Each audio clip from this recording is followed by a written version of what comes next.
आज सकाळी सकाळी तिला पाहिलं आणि दिवसाची सुरुवातच खराब झाली। कुणाला हे नंतर सांगतेच, पण त्याआधी तांदूळ धुतलेलं थोडंसं पाणी होतं ते आणून सगळ्या झाडांना घातलं आणि मस्त जास्वंदाची फुलं आली होती ती पण तोडून घेतली, बाप्पाला आज वाहता येईल।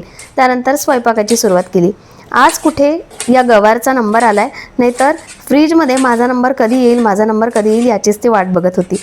भाजी करून घेतली आणि त्यानंतर मग आज देवपूजा केली। मस्त देवघर प्रसन्न झालं आहे। आज नाश्त्याचा काहीच प्लॅन नव्हता, पण वेळेवर भूक लागली म्हणून दोघांसाठीही असं हाफ फ्राय बनवून दिलं।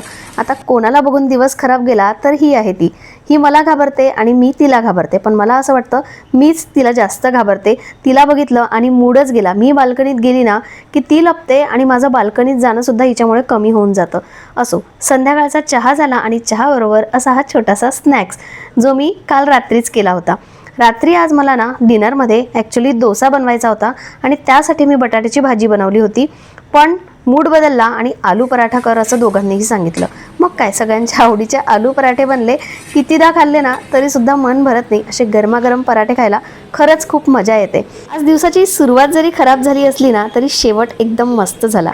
आता या पालीला बरेच जण घाबरतात, पण कोण घाबरत नाही हे मला कमेंटमध्ये नक्की सांगा। चला, आजचा व्हिडिओ इथेच संपवते, उद्या भेटूया, बाय।